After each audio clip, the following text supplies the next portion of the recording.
Hello, നമ്മളിന്ന് discuss ചെയ്യുന്നത് bisectors ചാപ്റ്ററിലെ rhombus എന്ന് പറയുന്ന സെക്ഷനാണ്. എന്താണ് റോംബസ്? പോളിഗൺസ് പഠിക്കുന്ന സമയത്ത് നമ്മൾ ഒരുപാട് ക്വാഡ്രിലാറ്ററൽസിനെ കുറിച്ച് പഠിച്ചിട്ടുണ്ട്. അതിൽ എല്ലാ സൈഡ്സും ഈക്വൽ ആയിട്ടുള്ള പാരലലോഗ്രാമിനെയാണ് നമ്മൾ എന്തെന്ന് പറയുക, റോംബസ് എന്ന് പറയാം.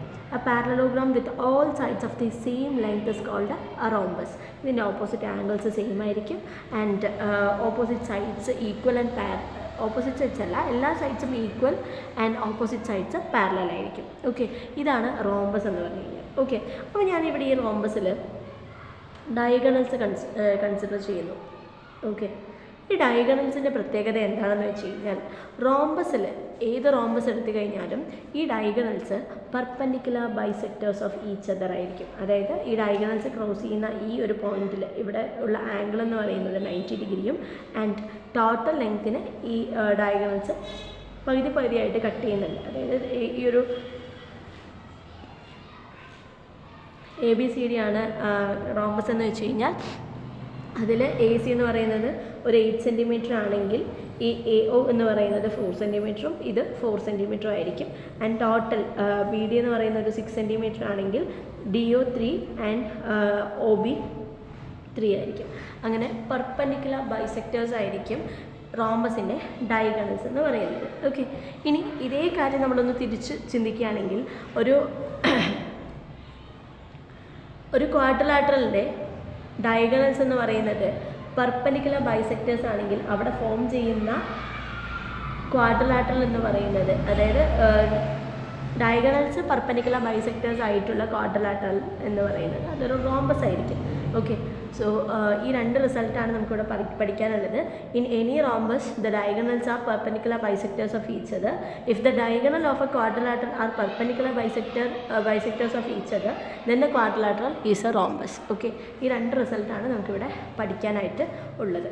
ഓക്കെ, ഇനി അടുത്ത ഒരു ക്വസ്റ്റ്യൻ ആണ്, draw a rhombus with each pair of lengths given below for the diagonals. 6 cm, 4 cm, 6.5 cm, 4 cm, 6 cm and 4.5 cm.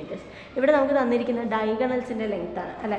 അപ്പോൾ ആദ്യത്തെ കേസിൽ നമുക്ക് ചെയ്യാനുള്ളത് 6 cm,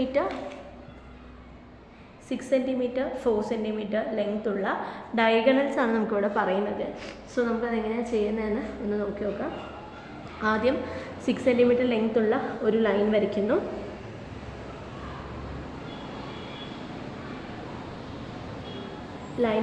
ഡയഗണൽസ് പെർപെൻഡിക്കുലർ ബൈസെക്ടേഴ്സ് ആണ് നമുക്കറിയാം അല്ലേ.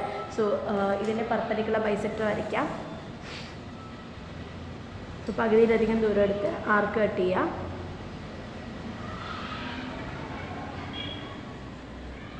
ഇത് തമ്മിൽ ജോയിൻ ചെയ്ത് ഒരു ലൈൻ വരയ്ക്കുന്നു. ഇതാണ് ഈ 6 cm ലെങ്ത് ഉള്ള ലൈനിൻ്റെ പെർപെൻഡിക്കുലർ ബൈസെക്ടർ എന്ന് പറയുന്നത്. ഇനി നമുക്ക് അടുത്ത ഡയഗണലിൻ്റെ ലെങ്ത് എന്ന് പറയുന്നത് 4 cm ആണ് അല്ലേ. സോ ഞാനിവിടെ 2 cm സെൻറ്റർ ഈ പോയിന്റിൽ നിന്ന് മുകളിലേക്കും 2 cm താഴേക്കും മാർക്ക് ചെയ്യുന്നുണ്ട്. ഇവിടെ പെർപെൻഡിക്കുലർ ബൈസെക്ടറിൽ 2 പോയിൻറ്റ്സ് എഴുതിയിട്ടുണ്ട്. ആ പോയിൻറ്റ്സ് ഈ 6 cm ലെങ്ത് ഉള്ള ലൈനിൻ്റെ എൻഡ്സുമായിട്ട് ജോയിൻ ചെയ്യുന്നു.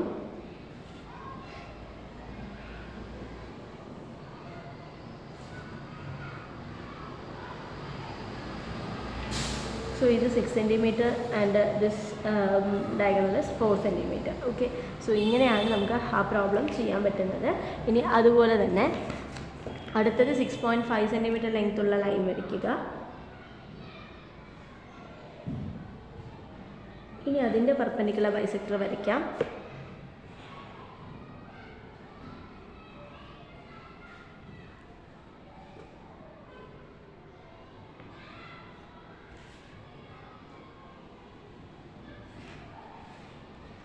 ഇനി നമുക്ക് കിട്ടേണ്ടത് 4 cm ആണ്. സോ അടുത്ത ഡയഗണലിൻ്റെ ലെങ്ത്ത് 4 cm ആണ്. സോ 2 ഇവിടെയും മാർക്ക് ചെയ്തിട്ടുണ്ട്.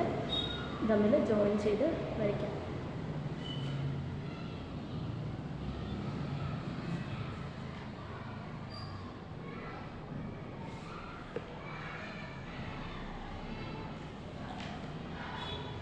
സോ ഇത് 6.5 cm ലെങ്ത് ഉള്ള ഡയഗണലാണ്.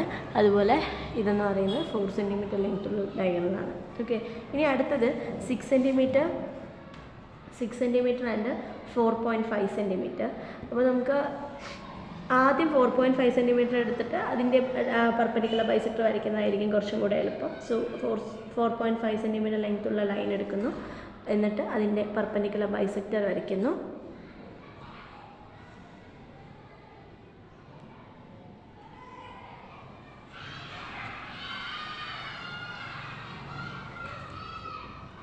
തമ്മിൽ ജോയിൻ ചെയ്ത് ഒരു ലൈൻ വരയ്ക്കാം.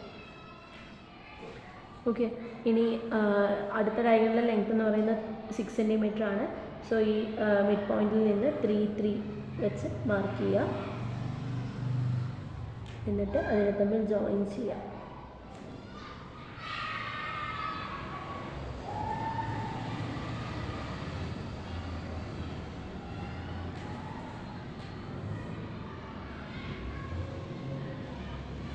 സോ ഇതാണ് ഈ ഡയഗണൽ ലെങ്ത്ത് 6 സെൻറ്റിമീറ്ററും ഇത് 4.5 സെൻറ്റിമീറ്ററും ആയിരിക്കും.